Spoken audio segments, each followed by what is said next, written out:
One of the mission thematic areas is the protection of Iraq's remarkable cultural heritage, which links to the security sector and security of the country itself.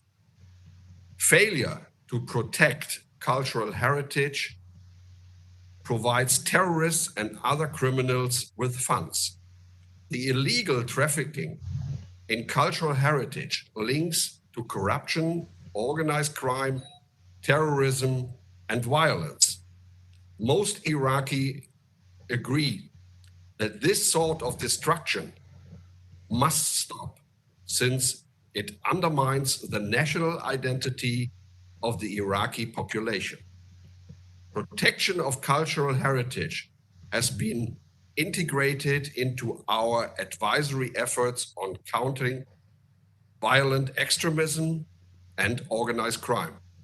The mission is also advising on integrated border management. Anti-trafficking measures are an important component in our advisory efforts. EUAM has organized 3 workshops on protection of cultural heritage, bringing together Iraqi authorities and international experts to discuss challenges, exchange ideas, and build new useful networks.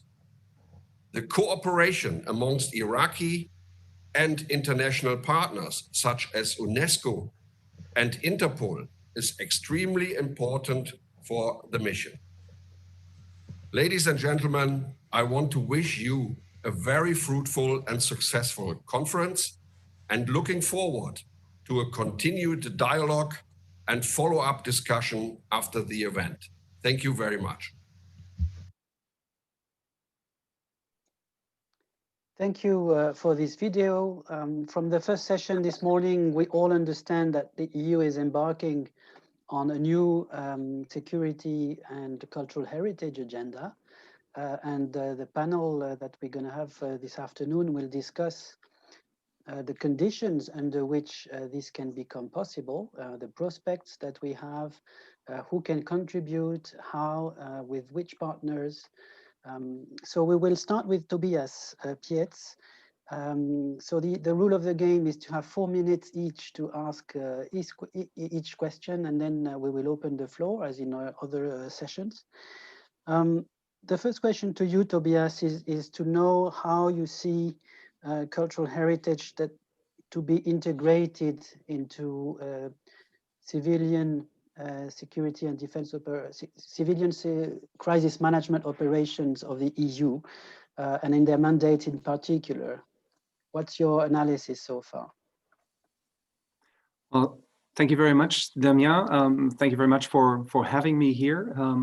Actually, just 1.5 months ago, we assembled a couple of these participants already for a small workshop that CIV did together with the German Council on Foreign Relations, already discussing on EUAM Iraq's experiences and what that means for CSDP missions and operations. So I'm quite happy to actually be here and discuss that even further with my 3 colleagues on this panel. So why are we actually looking at CSDP and protection of cultural heritage? It's still a relatively new issue, and as Stefano Tomat this morning on his panel said, it all somehow started, and Christoph Björk also mentioned that it all started in 2017 with the beginning of the Civilian CSDP Compact, and back then protection of cultural heritage was named as one of 7 potential new lines of operation. That's what they called it, for CSDP missions, so for civilian CSDP missions. And EUAM Iraq was somehow the pilot, or has been the pilot, for protection of cultural heritage within a civilian CSDP mission. And so if we look at their mandate, and this is really like the first experience, I'd say that in order for CSDP missions to somehow have that integrated in a mandate, it clearly needs a link to security sector reform, because, you know, In the beginning, CSDP has done a lot of different tasks, and maybe some of you recall the FIRA priorities, all these different issues that CSDP can tackle. But by now, I'd say that most of the civilian CSDP missions have a security sector reform or similar to security sector reform mandate. So protection of cultural heritage needs a clear link to that. And Christoph Burg said that. It's clearly linked to looking into trafficking and smuggling of artifacts. There are linkages to counterterrorism, because terrorism, like in Iraq, has been financed through stolen artifacts and selling them on a global market. So of course that has to be part of how we can integrate that into civilian CSDP. But I think that's not enough. And back then in 2017, the High Representative also had mentioned that we need something like cultural heritage advisors within civilian CSDP missions. I would go even further. We should have advisors like that probably in all civilian missions and CSDP military operations as well. To have that somehow as a mainstreaming instrument for the issue to be tackled within CSDP missions. And of course, I think, as always, if you want to implement a certain task within a mandate, it has to be part of the mandate text, which is the case with EUM Iraq. It has to be part of the operational plan. And of course, you have to have also a person with that designated portfolio. And that's what we have in Iraq at the moment as well. So I guess we have to have it more structured if we want to have it in there. But I think there's for sure a role for CSDP to play, but maybe we discuss that later. At the moment, for civilian CSDP, that might be a rather small role. Thanks, Daniel. Thanks, Tobias, for reporting back also on those previous workshops that had been organized with the EEAS, which is organizing this conference. And it's interesting to share these ideas of specific advisors and how new operations could take shape along those new priorities. I will now turn to Alfio Gullotta to discuss his recent activities on the training side of this. Could you explain a bit the objective and the added value to develop a dedicated cultural heritage training module for CSDP staff, for people who are working in those civilian crisis management missions?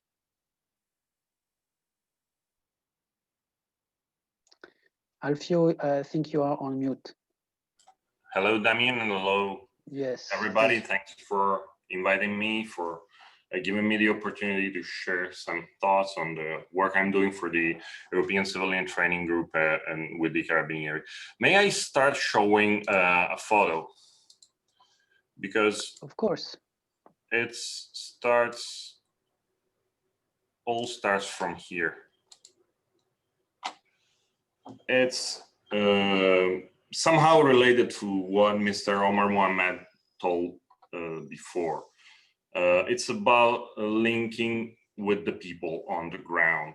You see here one of the Carabinieri of the TPC of the Task Force Unite for Heritage working after the earthquakes in central Italy. He's carrying a Holy Virgin.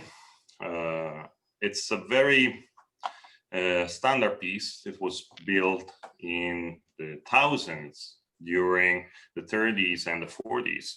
It has basically no value for historical point of view, for economical point of view. It has no value, no scientific value at all. While recovering all the items, we were going to leave it there. On the spot, this was a small village called Voceto near Amatrice, 40 inhabitants.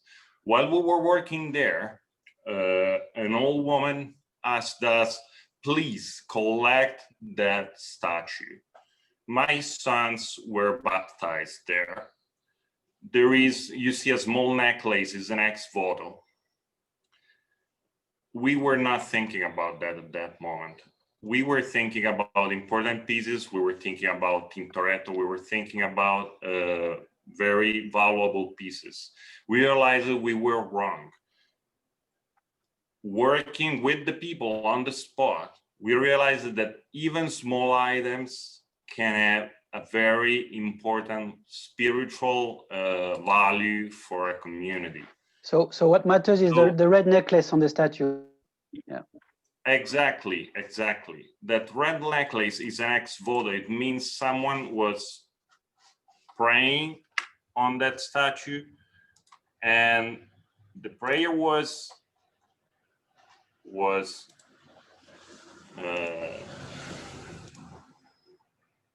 listened, and so he decided to put this necklace on the statue. It's a symbol for Christian community, ex voto, because this item connected me with God. I want to give importance by offering something to the statue. It's again, it's of course linked to religion, but it's like working with the soul of a community, leaving a piece like that there, and probably being lost because of the next earthquake that hit really soon during the seismic swarm, would have meant probably losing a part of that community. For rebuilding a community, you need those kind of items, again, with no value at all on a scientific or economical point of view. That is what we think is important about cultural property protection and about linking to the people on the ground. And this is what European Civilian Training Group wants to put into CDSP mission. Unfortunately, well, we have many countries working all together for the European Union, working all together in the CDSP mission. Of course, every one of us has its own laws, rules, regulation. We need to build something concrete all together if you want to work on cultural property protection. Okay. So it's training, definite training, standardized training for everyone in CDSP mission would be a good starting point. All right. Thank you so much, Alfio. We'll get back to other parts of your work in the next round of questions. And thank you for showing this example of a reality of a link with local communities. I will now turn to Frédéric Rosen and ask you about NATO's approach and NATO's experience. How does NATO integrate the protection of cultural heritage in its military-led operations? Thank you so much. And thank you so much to External Action Service for inviting me to give a presentation with the perspectives that we have worked with in my organization. I direct the Nordic Center for Cultural Heritage and Armed Conflict. We are an international research collaboration that assists international organizations, governments and defense organizations with developing military approaches to the challenges that we face with regard to cultural heritage in armed conflicts. And we have for many years worked very closely with the NATO organizations to support NATO's efforts to build a NATO approach to cultural property protection, or CPP as we call it. So how does NATO integrate CPP in its operations? And I think to answer that question, we should be mindful that NATO stakeholders have worked on this issue for more than 7 years now. Back in 2014, Allied nations invested in a multi-year NATO Science for Peace and Security project to bring together NATO stakeholders with academic experts and other international organizations to explore the challenges that NATO faced with regard to CPP. And this included also coming up with recommendations for how NATO policy, doctrines, and capacities on this issue could look like. In a community of interest, the project is usually referred to as the NATO SPS CPP, and the project is still very much alive. And from the side of the NATO SPS CPP, we have over the years organized and facilitated or contributed to a substantial number of roundtables, workshops, and conferences. And we have supported NATO partners with research and surveys to identify and explore lessons and best practice. So it's been a fairly long and sometimes I would say work-heavy process, but it also benefited very much from being anchored in highly committed and forward-looking NATO staff and commanders. So what I want to say with this is that NATO's current approach to CPP stands on many years of dedicated work. It is underpinned by institutional developments, and in NATO you will now find staff who have a profound understanding of CPP in the context of NATO operations. Technically viewed, NATO decided to integrate CPP as a cross-cutting issue, and the strategic commands have adopted directives that provides directions and guidance on CPP and the preparation, planning and conduct of NATO operations and missions, and this includes also training, education and evaluation. And I think that it's also worth noting that the commands have not chosen to establish a specialized function like, for instance, a CPP unit. Instead, what they have done is they have tried to integrate protection of cultural property as a, let's say, call it a natural part of the military outlook. The investments in the area have been, I'll say, moderate, but the headquarters and commands, they have still allocated sufficient resources to sustain and grow the topic and to maintain the networks and their work with nations and relevant international organizations and subject matter experts. Naturally, it can be said that CPP is also a part of NATO's law of armed conflict training, and NATO exercises now regularly includes CPP as an element. Politically, CPP is covered by the NATO protection of civilians policy, and in the NATO headquarters, the topic is included in the work of the Human Security Unit in the Office of the Secretary General, together with a number of other cross-cutting protection issues. All this said, we should of course keep in mind that even if we see substantial developments in the NATO organizations with regard to handling the challenges that we face today with cultural heritage in armed conflicts, there's responsibility for protecting cultural property during NATO operations falls entirely on the nations themselves.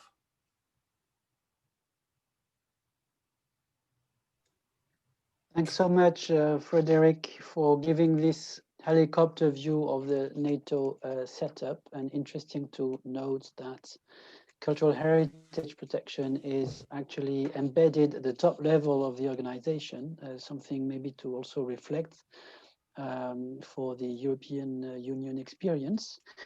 We will see this in a few minutes when we will talk about potential avenues for cooperation and coordination between various organizations.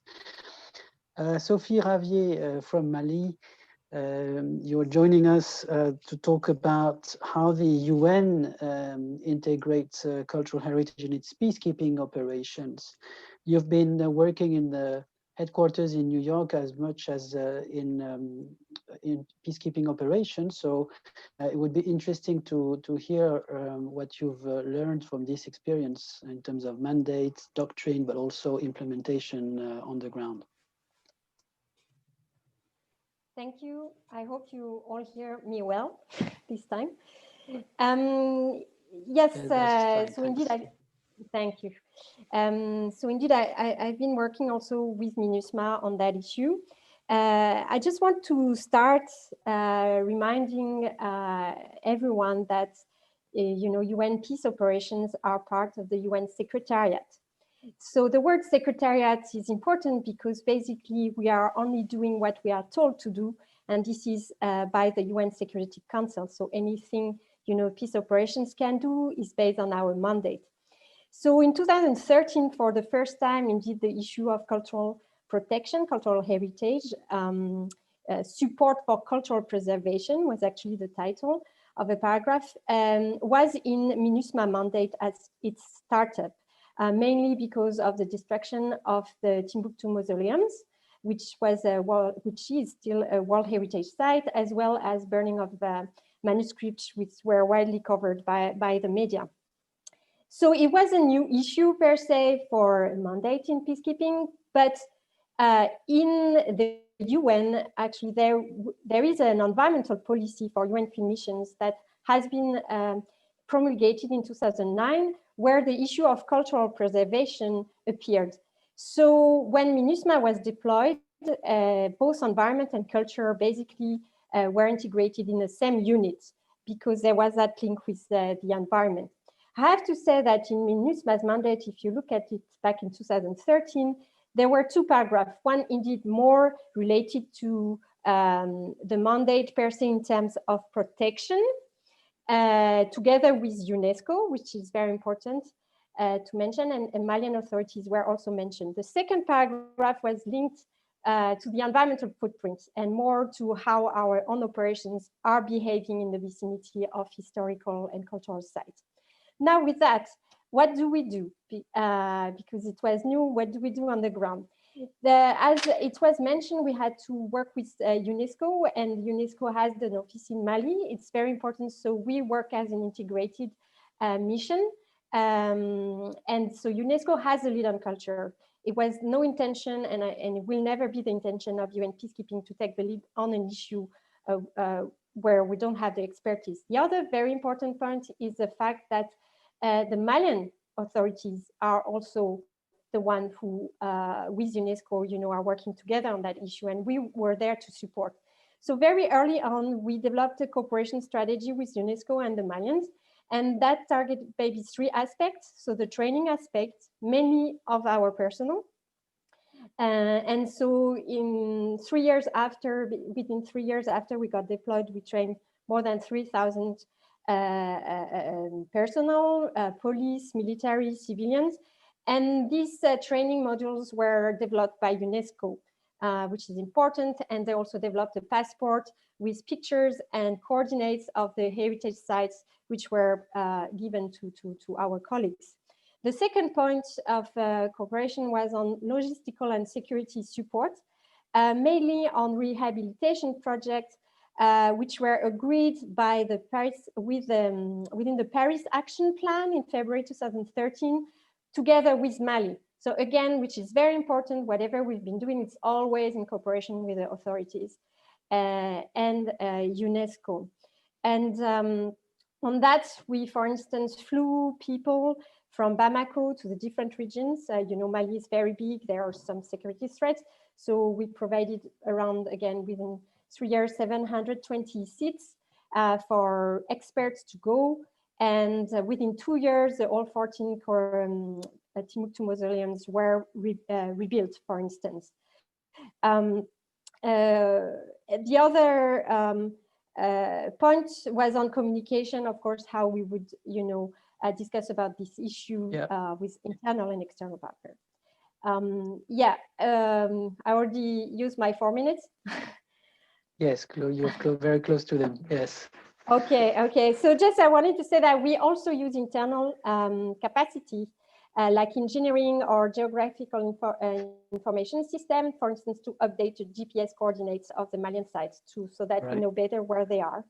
And I can also, today I'll be maybe able to expand, but today there is no mandate anymore on cultural heritage for any mission.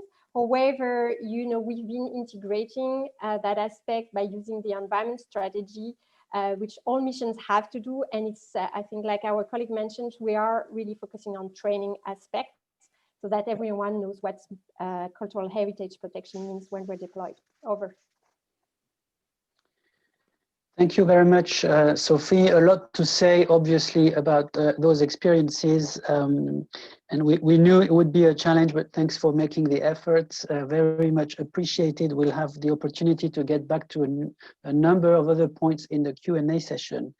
The second round of questions that are now more related to perhaps concrete options for action and also potential cooperation formats.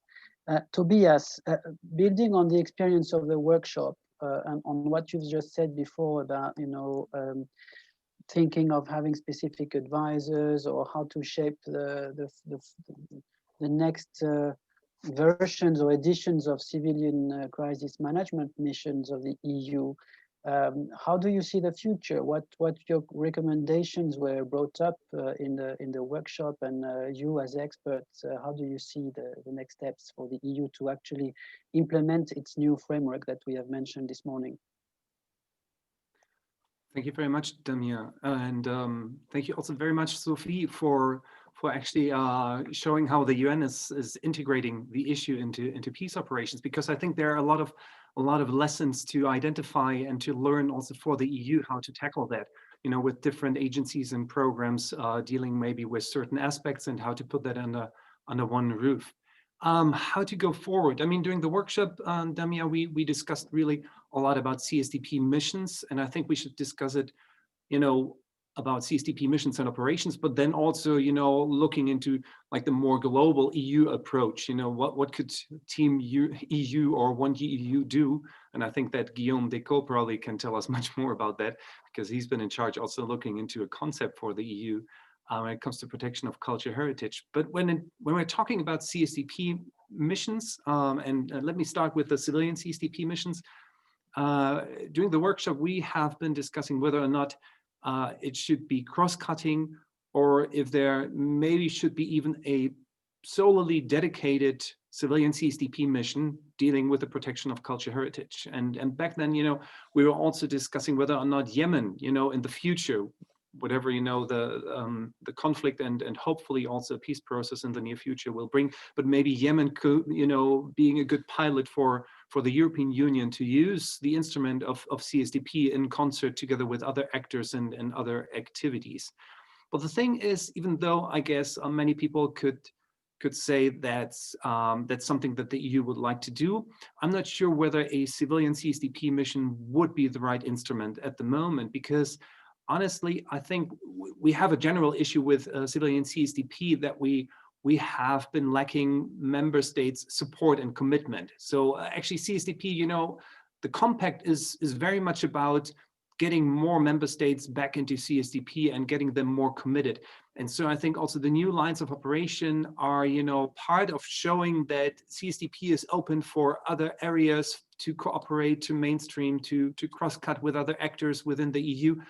And so I guess that's the way forward, because these new lines of operation are really about how we can actually have the CSDP missions dealing with, you know, areas such as security sector reform, to actually link them up to border management, to cybersecurity, and then also protection of cultural heritage. So I would argue for really protection of cultural heritage at the moment, the way that civilian CSDP looks like, as a purely cross-cutting issue, you know, with focal points, with a focal point system in place, and trying to link it up to what the integrated strategic planning within the EEAS and with the Commission is looking into for the future.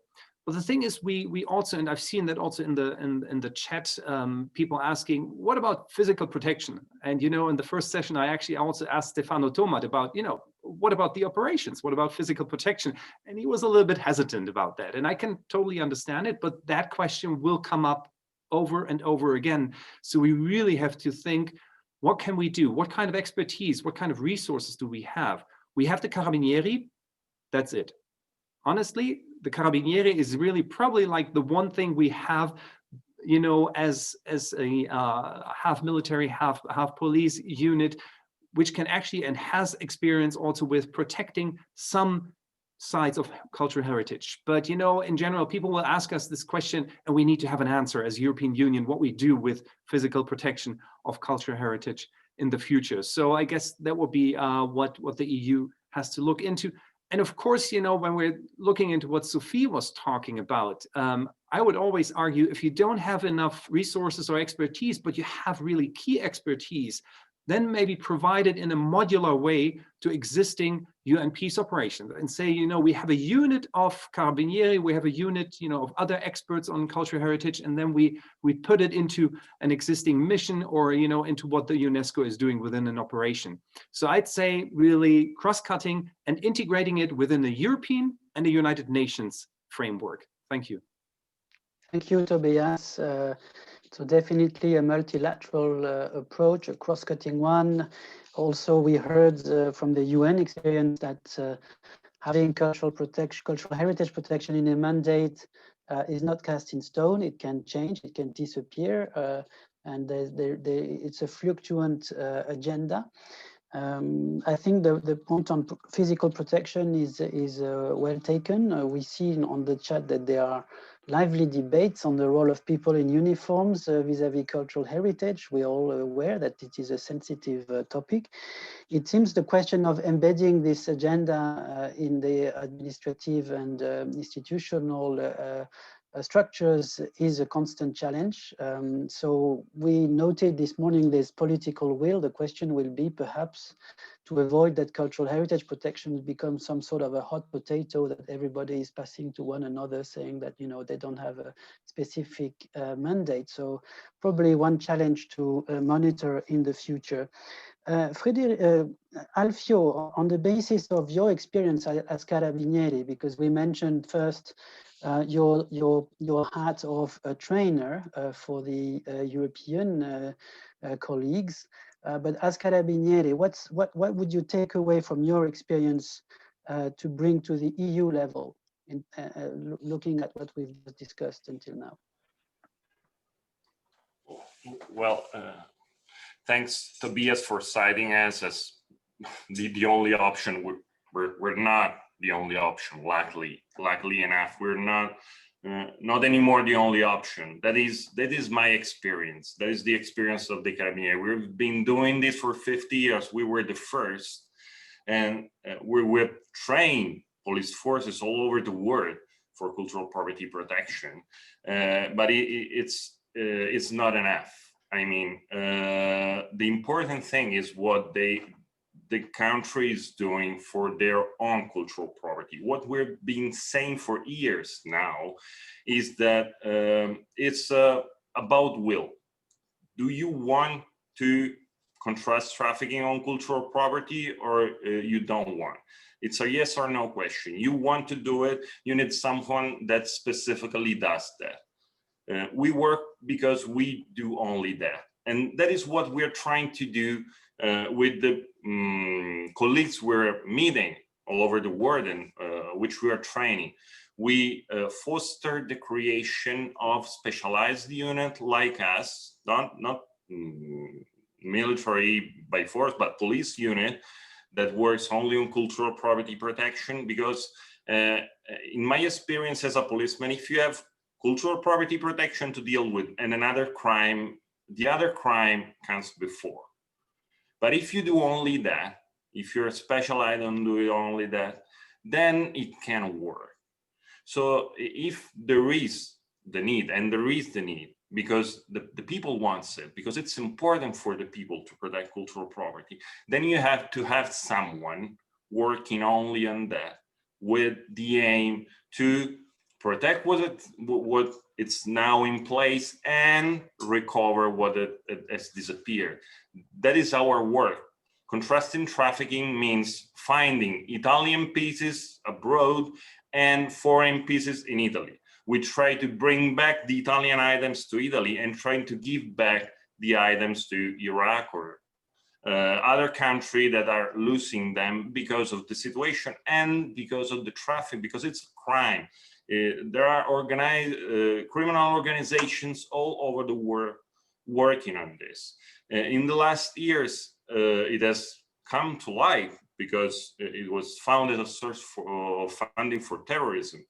But criminal organizations have been working with cultural property for years, and there is an enormous amount of money behind it. So our experience says that if you want to protect your cultural heritage, you have to have someone specialized in doing that and doing only that. And that is what we are doing right now, training police forces all over the world, trying to convince, to create an office, a unit, whatever, that works only on cultural property protection. And that is the added value of an expert in a mission like UAM Iraq, for instance, because it intercepts the political level. You can do all the training you want with the base level with the police, but if you have an expert on cultural property protection advocating that at an higher level, then perhaps you can achieve more results. You can have this unit created, you can have them working only on that.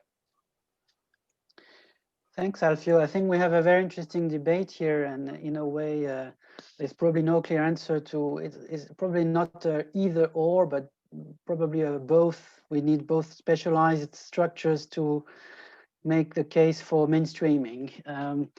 Frédéric, could you tell us about how you see, because most of EU member states are members of NATO, so how do you see the potential synergies and coordination between NATO and the EU on cultural heritage protection? And obviously, we're talking about an agenda that goes beyond trafficking. We mentioned physical protection. We also mentioned access to difficult or sensitive or conflict areas. While Sophie was mentioning access, she mentioned also technological assets. So how do you see this potential field of or area of synergies between the two organizations? Thanks. I think that first also, discussing cultural heritage, I mean, is discussing a topic which is extremely broad. And if we go purely by international law, we'll see that places of worship is part of the places and objects that should be regarded as cultural heritage or cultural property, right? We also see that most terrorist attacks since 9/11, including the 9/11, have targeted places of significant cultural value. We see how such places play a significant role in conflicts on the European ground, on African ground, in Asia. I mean, there's definitely a pull of places of significant cultural value into the heart of armed conflicts today. So in what way could we see cooperation between NATO and the EU on this matter? I think that the perspective that we are applying from our project is that, for instance, the discussion of CSDP missions and their role in protecting cultural heritage. I mean, we see that as a process that actually trying to merge a topic that until recently primarily has been taken care of by the cultural sectors into sectors dealing with peace and security, right? And I tend to use a concept of the heritage security nexus to name this entwinement of heritage and security, similar like we today have other nexus concept, such as the security development nexus, the migration security nexus, and so on. Now, from a knowledge perspective, here comes a challenge. And that is that researchers and experts working with conflict and security, they have only recently started to look at cultural heritage. So the knowledge base for building an approach to CPP, also in CSDP missions, it still comes primarily from culture sector experts. And many of these have little experience with conflict analysis and peace operations, right? So part of the work that lies ahead of us has to do with building the knowledge base for informing policy and practice in defense and security sectors when it comes to CPP, tying onto a strict empirical account, so we don't go by anecdotes, but by the facts on the ground, right? And here I think that the EU can learn a lot from the work in NATO with establishing a military perspective on CPP. And one interesting thing about the developments in NATO is that they really have been driven by problem solvers in the command. I mean, it's been a bottom-up process. In terms of cooperation, I see great potential in EU and NATO stakeholders teaming up to learn from each other and jointly continuing exploring the topic. And part of such a joint workstream could be to support an empirically informed account of what CSDP missions could and should achieve on this issue. And I think a good model for that would perhaps be if states agree to host an independent forum, perhaps as a setup between research institutions, rather than doing it directly between the EU and NATO. I mean, multilateral setups are difficult. Two multilateral setups are twice as difficult, right? So that could be a model. But I also see entry points for on-the-ground cooperation, and now the focus of the conference today is a civilian component of CSDPs.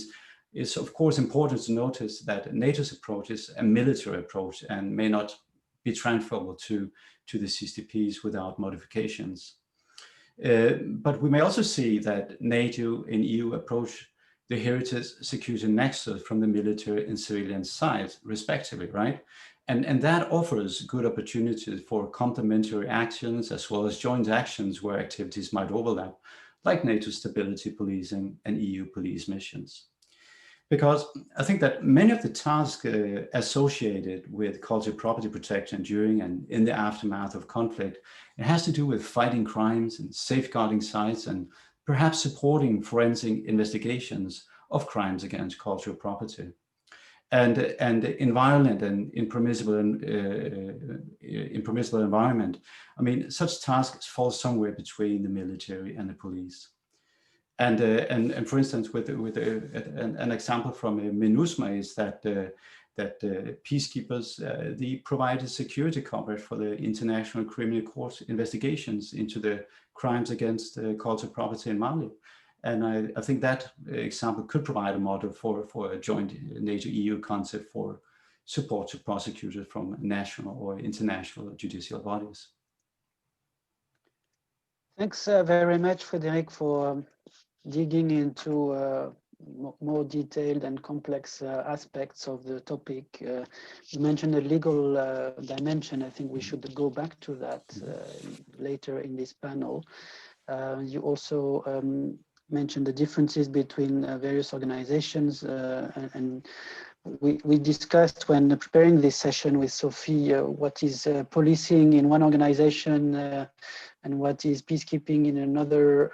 So Sophie, based on your UN experience, what would be your recommendations or advice to European Union colleagues who have the hard task to develop a system so that all the concepts that we've heard about in the morning will become operational realities in the future?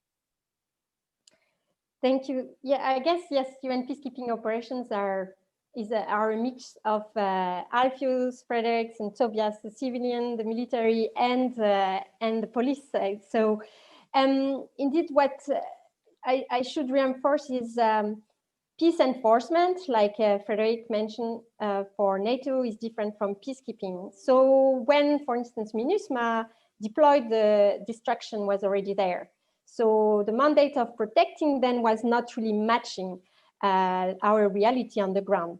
So prevention is key, of course, and also maybe the UN mission on the protection, peacekeeping mission, may not be the answer for that issue. Having said that, of course, and this was, I think, mentioned by Tobias, there are things that can happen through mainstreaming and also through the implementation of the other part of the mandate. Of course, SSR, security sector reform, but also in our case, we have to implement the peace agreement in 2015 in Alger. And when you read the peace agreement, you have a part on culture. So it's still there, while not it's still necessarily, highlighted in the mandate. Now, even if you have a mandate, it doesn't mean you have the resources. So indeed, when we could deploy, we didn't have anyone focused. So we said, then the environment unit took the issue on, but then it took us 2 years to get a full staff member to work on that issue. And I want to build on what Alfio said on the needs to have experts in the mission. This is actually something that we had identified already in 2013 together with UNESCO, when we developed terms of reference to have a dedicated police officer on culture, which indeed we think is key to train the national partners on customs, etc. So the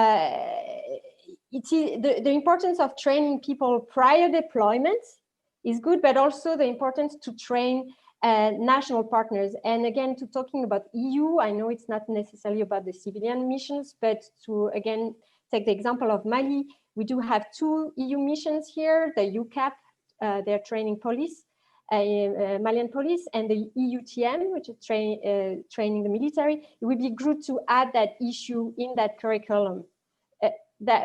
that would be important. Now, beyond the mandate, I think it's important that that the EU and other organizations integrate that as part of their internal doctrine. So like I mentioned, the policy, so it might not be protection per se, but that is something that has do no harm, etc. So that in the end, if there is not even the mandate, the issue still lives on. Now, also, I want to highlight one point that we realize is when we work on that issue, we should not focus only where the media or the donors are pushing for. And also, I want to highlight that the cultural heritage also includes intangible heritage, not only, sites, which is very important in many countries.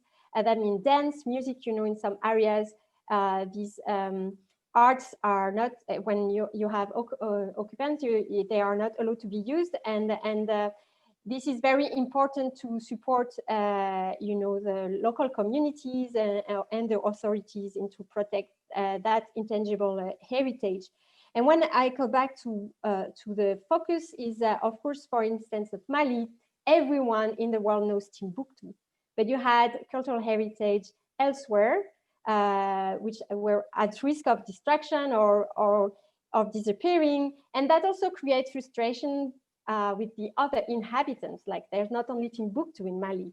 So I think it's important that every donor or multilateral partner of member states has to consider when supporting a protection of cultural heritage to look at all areas, not only the one that people will think first. Over.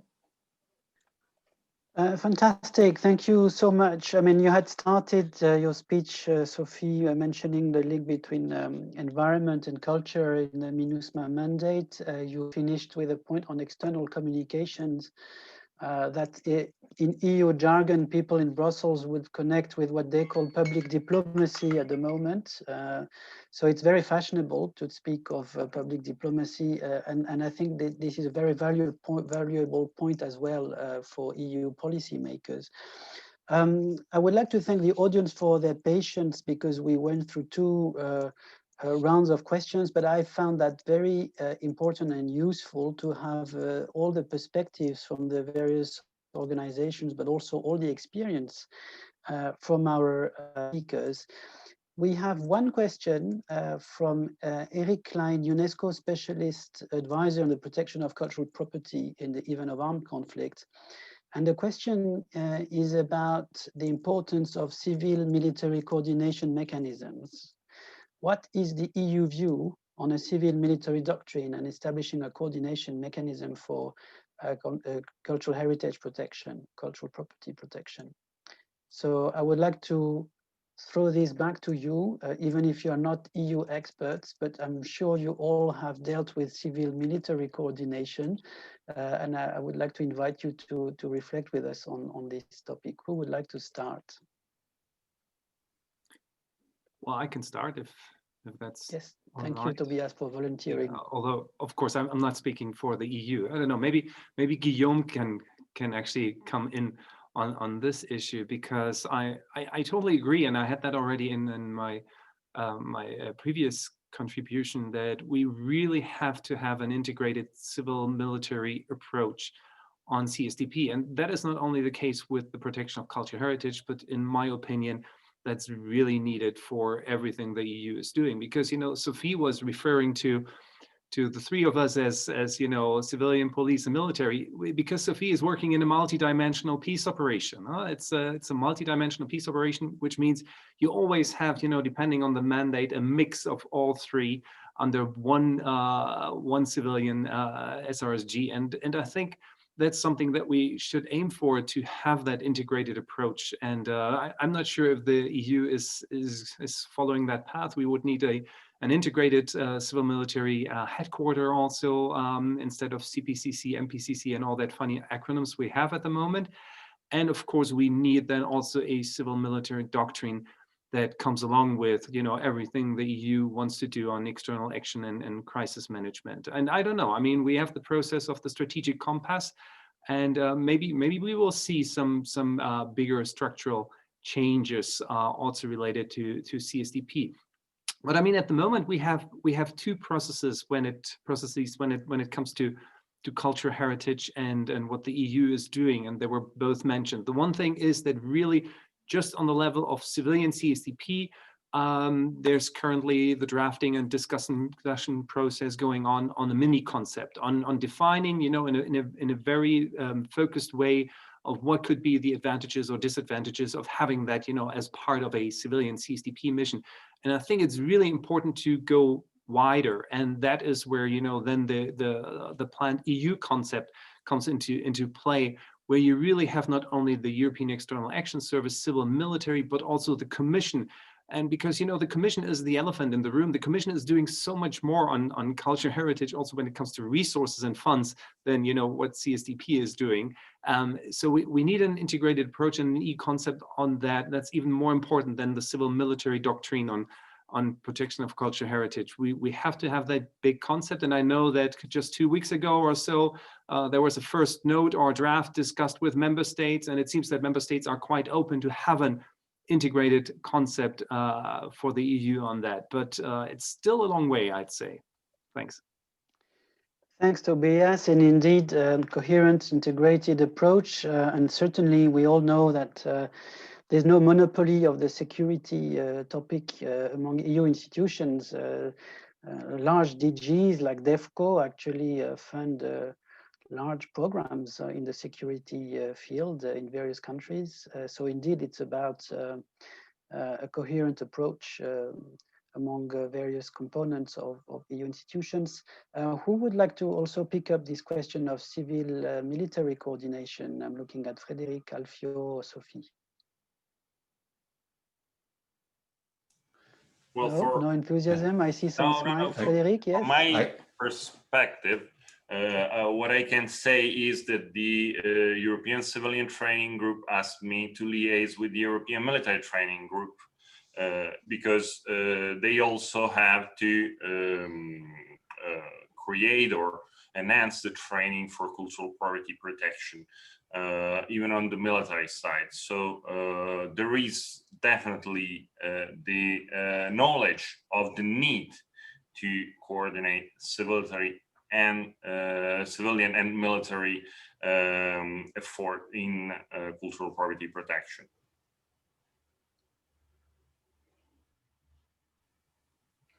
Thank you very much, Alfio. I think this is a very valuable piece of information to answer the part of the question that was raised. Thank you so much, Frédéric. Yes. I just want to say that I mean, civil military coordination and cooperation. I mean, it's a very broad, very complex topic, and to look at the challenges ahead from for instance, a CSDP perspective, I think that the best way to do it would be to build from the empirical facts and identify what are the concrete tasks that we could imagine would be good to be able to handle during missions, and then look at the various components that would be necessary to bring together, and then build the concept from there. Because I mean, civil military coordination is everywhere in the system, or it lacks everywhere in the system. So it's that would be my take on it. Yeah, focus on getting back to the basics of the definition of the topic and the subject or the object we're talking about. Thank you. It's also related to what you were saying previously about the knowledge base, probably. Thank you very much. Sophie, on this point of civil coordination, perhaps? Well, yes, of course, as Tobias mentioned, this is actually part of our daily work, because we have these three components. So indeed, in our case, we had to liaise with the police component, the police commissioner, and the force commander. But which is very important is it's not only a headquarter based in missions, but we work in sectors. And so it's very important that the headquarter pass the same information through the sectors. And so indeed, the civil, military, police coordination has to be done throughout the chain of command and decentralized, which is very often a challenge because the expertise may be lost down the line sometimes. But of course, in our case, this is we can only work in an integrated manner, and very often we had information from our police colleagues on attacks that may have happened, and then following that, we could take actions with relevant partners. All right. Thank you, Sophie. I would like to pick up another question that is arriving to us. Let me check. Eva Portal, PhD student, pointing out the sensitive question of the military, or I would even say the combat dimension of heritage. Destructions can be seen as a resource, a way to gain military advantage over an enemy. We also know that there are a number of legal conditions for military use of cultural heritage property in certain circumstances. Frédéric is a very experienced lawyer on these aspects. There's also the military dimension of heritage itself in terms of military heritage, which was mentioned a few years ago by the previous Commissioner for Culture of the EU at the occasion of the 2018 Year of Cultural Heritage. So any comments on that, on either the military use during combat or the military nature of heritage itself?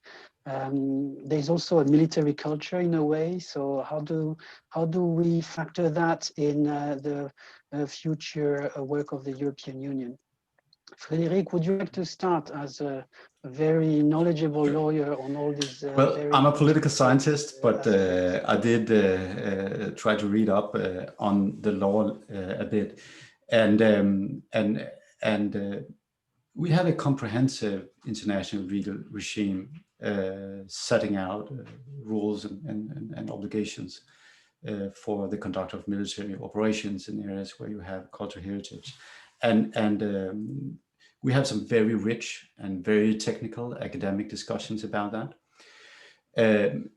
From the operational perspective, I mean, to mention two things that I think is really challenges for commanders to handle is, first of all, the very broad definition of cultural property in the 1954 Convention, which covers everything from synagogues, mosques to archives, and even digital archives may be covered. And that just makes it very difficult to handle from an operational perspective, because what are we really talking about if we are, talk about a comprehensive operational law approach to cultural heritage protection? And the other thing is the question of value and proportionality, because international law actually, obliges commanders to take some degree of restraint in attacks, in combat situation, if there is a chance that they will damage, create collateral damage to cultural heritage during operation. The question is how you make that value assessment, right? And we, as there's no intrinsic value in cultural heritage, everything is ascribed by the communities who care for it. I mean, what would it take to establish the value for a historical building in a remote area in Afghanistan? I mean, it would take maybe a very long ethnographic field work, to just trying to lay bare what kind of values that we should consider when making proportionality assessments. And the other part of it is that a community may well believe that the loss of an object would mean the end of history, the end of the world, only to see the sun rise again after that object has been lost. I mean, my point is that sometimes lives go on, even if precious cultural heritage is lost, and that also affects, commanders' assessments of proportionality in a given combat situation. And I think these two dimensions, you know, the breadth of the concept, and combined with the lack of methodologies for evaluating objects and places, makes it just very difficult to have an operational law perspective on this topic. Thanks, Frederick, for making it even less easy. But I think this is absolutely essential that we grasp, you know, this the difficulty of such an approach, because of a lack of clarity also contributes to a variety of interpretation of international law, I guess, and there are many arguments that can be brought up in confrontations about military behavior and use of force and so on and so forth. Thank you very much. Sophie, please. You wanted to come in, I think. Yes, no, indeed, it's a challenge, and I wanted to mention that the paragraph in the environmental policy talking about cultural and historical resources management is very broad, because it says protect places of cultural, religious, historical, and/or architectural value, which is very hard to identify in one country. And also the issue is the fact that we are not deployed everywhere in that same country. And what do we, you know, it should be indeed the Malian authorities who the national authorities, sorry, who identify which is of value of what. But then, as the other panelists mentioned, it can also depend on the local perception of an object or of a culture. Now, I just wanted to add one point related to that question is, of course, we also had that what happened in Mali, what happened in Syria and in Iraq, the fact that, you know, the terrorists kept basically targeting very known World Heritage sites, because they realized that there was a lot of media coverage and it was shocking the Western world. So there is also this question is what if indeed we decide to less publicize that issue? Maybe at some point that might help protecting this same heritage site. That's very difficult to know, but the fact that we're talking about a lot of physical protection, and some people always think that what if we have a guard in front of you know, a mosque or any, you know, valued site. The issue is that by doing that we can create a target of this site. So the whole issue of communication around some distraction, etc. The terrorists know very well how to use communication, and I think we have to collectively think of how we should also use not communication as a way to counteract them. I don't know if I'm clear, but I wanted to bring that up.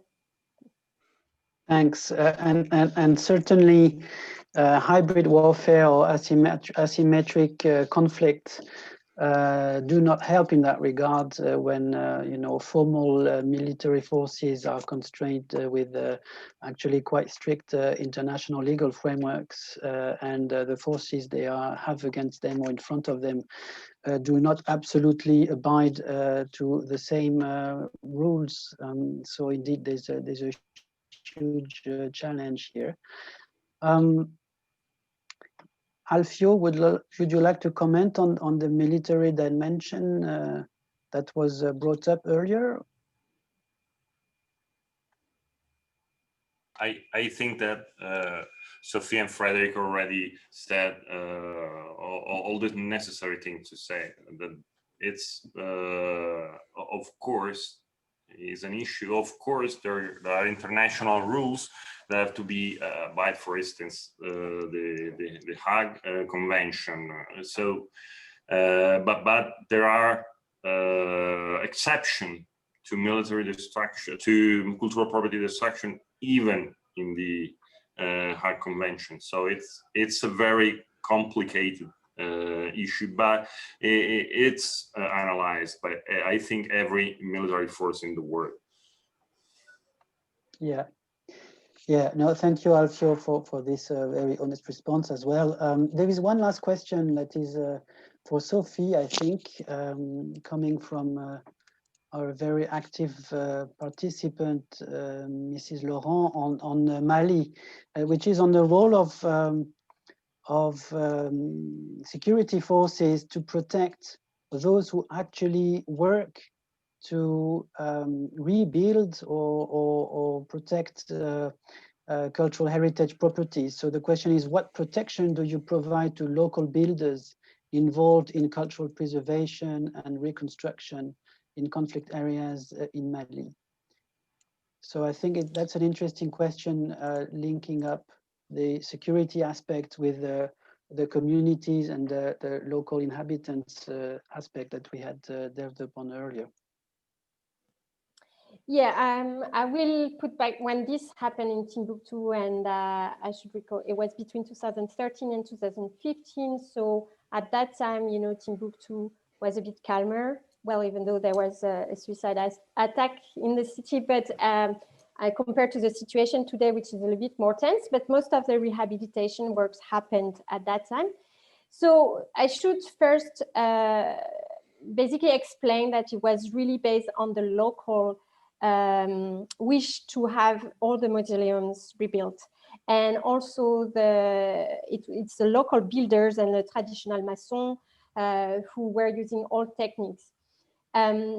We supported, you know, only bringing some external experts to kind of bring maybe institutional memories. But in terms of the security, it's linked to what I mentioned earlier. If, for instance, we put a peacekeeper at the entrance of a cemetery where the local builders are working, then it can actually create attention and they can become a target. So it's not like, so basically this has been discovered, of course, that program was shared with both the national armed forces and also our police and military components. But so we mainly work on patrols, you know, going around and see, you know, if there are things weird, you know, happening. But that would be what has been done at that time, rather than, you know, having someone just next to the people, which could then put them at risk rather than helping them. Over. Yeah, excellent. Thank you very much.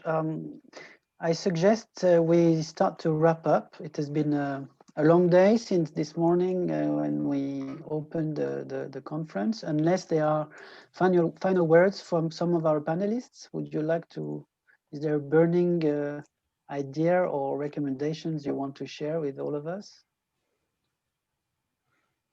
Nothing special. I can throw in one, just Frédéric? building on Yes. Sophie's comment.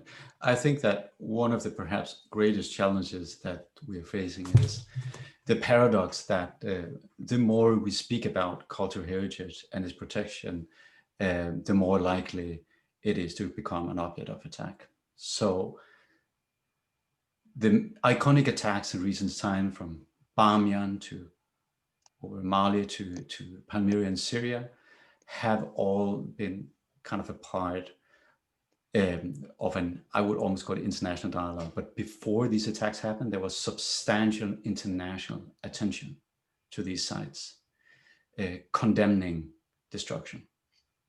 So what we're living through at the moment is a time where identity politics is becoming an increasing part of the way politics work and also of conflicts. And therefore, cultural heritage as identity objects are pulled into that whirlpool. And the more we focus on cultural heritage, the more powerful it comes for creating social media stunts, for creating propaganda, for, you know, showing power and domination. And I don't know what to do with that, because it's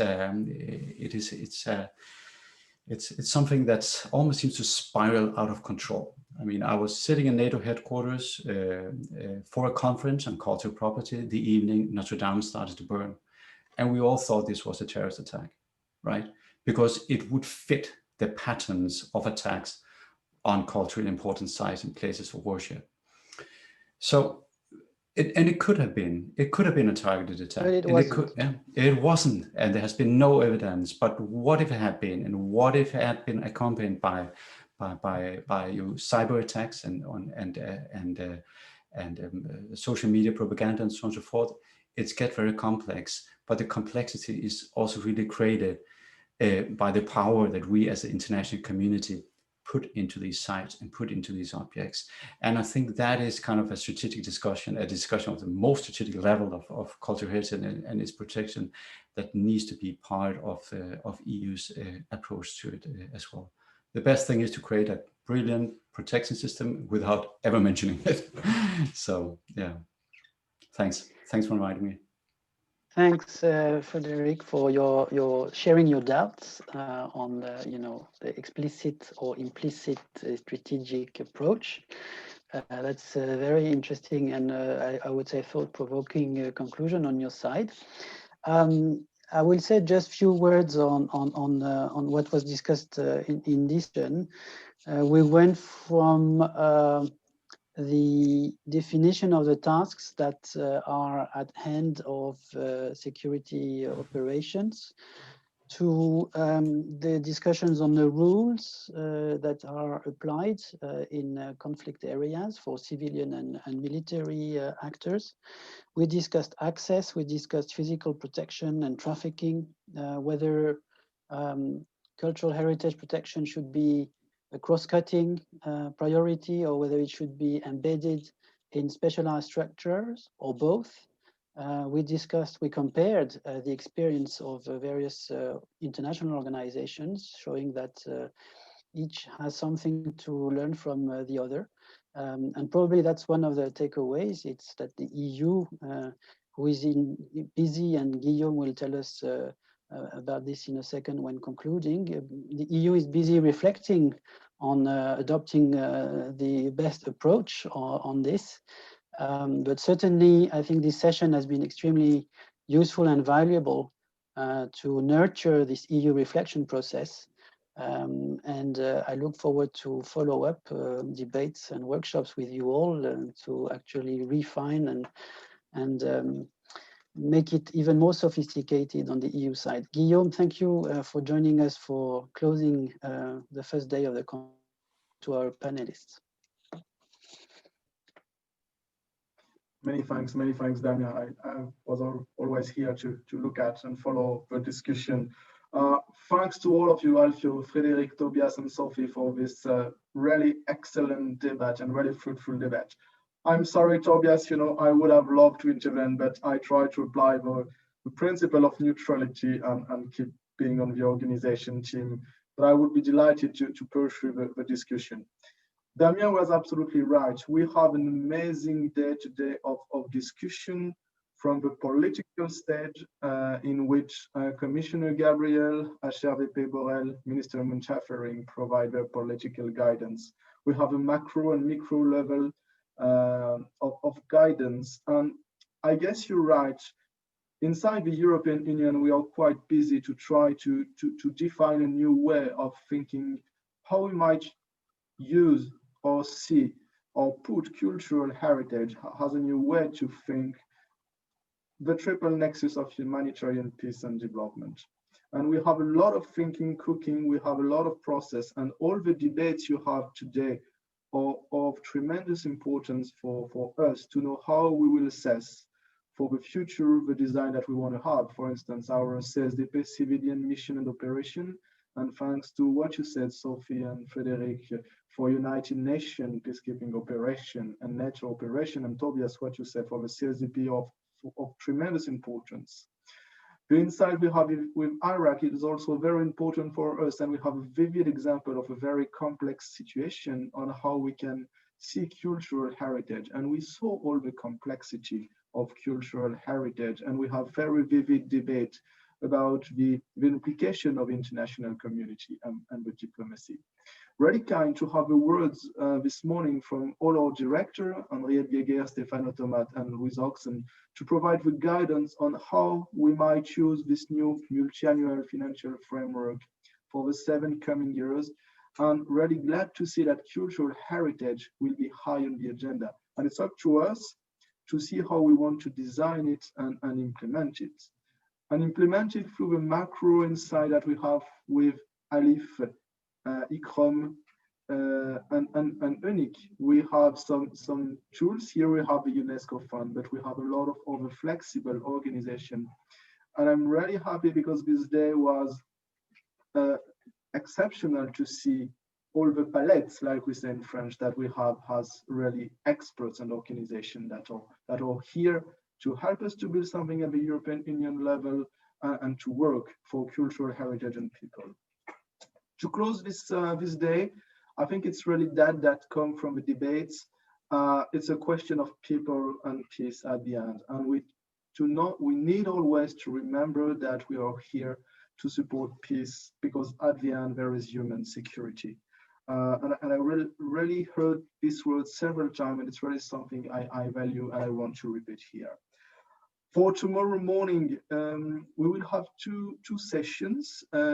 It will begin at 9:15. We will open the connection at 9 in the morning. So we have two sessions. Session number 5 will begin at 9:15 on the recovery, how cultural heritage and recovery process, followed by a session, very interesting session, and you were very numerous to ask it, about intangible heritage and how we can bridge the gap between intangible heritage and tangible heritage with mediation, dialogue, reconciliation, and others. So we have two amazing sessions ahead for tomorrow. In between, I wish you a lovely evening and looking forward to see you tomorrow. Stay safe.